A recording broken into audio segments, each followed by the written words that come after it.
Let's talk about the most common mistakes when you're buying. Trying to deal with unmotivated sellers and unscreened sellers. That'll slay you, that'll put you out of business, that'll put you down like a dead dog. You cannot spend time with people who don't want to sell bad enough to do anything about it.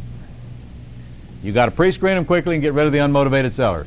Get a seller too much down payment just to get the deal done. That's a mistake you're probably going to wind up doing sooner or later.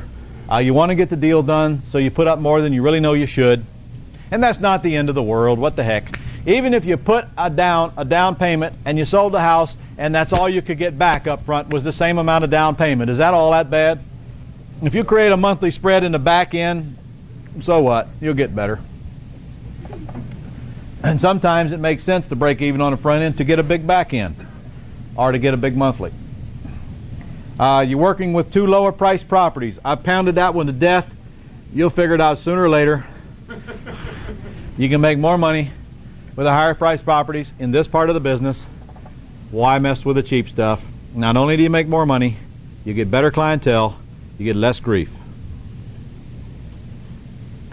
Buying houses that need several $1,000s in repairs and then expecting to sell as a handyman special and get a large down payment. There's a trap.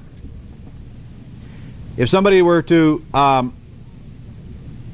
sell you a house that needed $5,000 worth of work, and you knew that you could turn right around and sell it as a handyman special and take back a mortgage on it.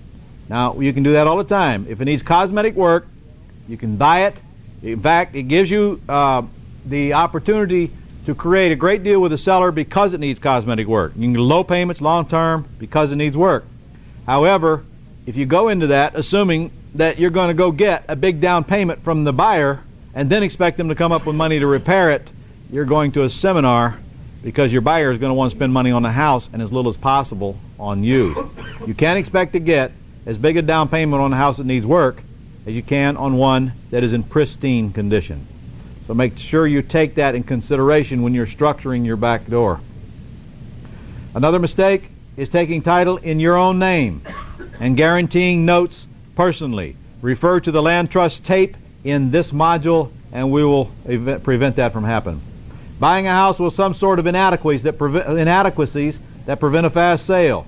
Example, could be located in a commercial area, or it could be an extremely small house, or the area has industrial odors, or it's functionally obsolete. What does functionally obsolete mean? It means that the house just has such a crappy layout that it's just totally obsolete. For instance, if you have to go through a bedroom to get to a bathroom, or if you have a bedroom off of a kitchen, or if you have to go from one bedroom to another and there's no other way but to go through one to get to the other, you have a functionally obsolete layout. Now, many times that can be cured when you're in the business of doing repairs, but when we're creating seller financing, are we in the business of doing repairs? No. If it's got a functionally obsolete layout, just pass. That would be my suggestion because it's going to be very difficult to sell it. Not working hard enough to get the payments on seller financing as low as possible. Folks, it's between you and the seller. If you don't negotiate as low a payments as possible, you got nobody to blame but yourself, and you'll regret it for a long time in the future. Try to get them down as low as you can. Not getting several months free when negotiating with seller. You ought to make sure you do that because if you forget it, you just cost yourself probably several $1,000s in payments that you could have gotten just by asking. It's rare that I have ever run across any resistance to getting that. And you got to make sure you get your CYA letter signed from your seller in cases where the underlying loan has a due on sale clause.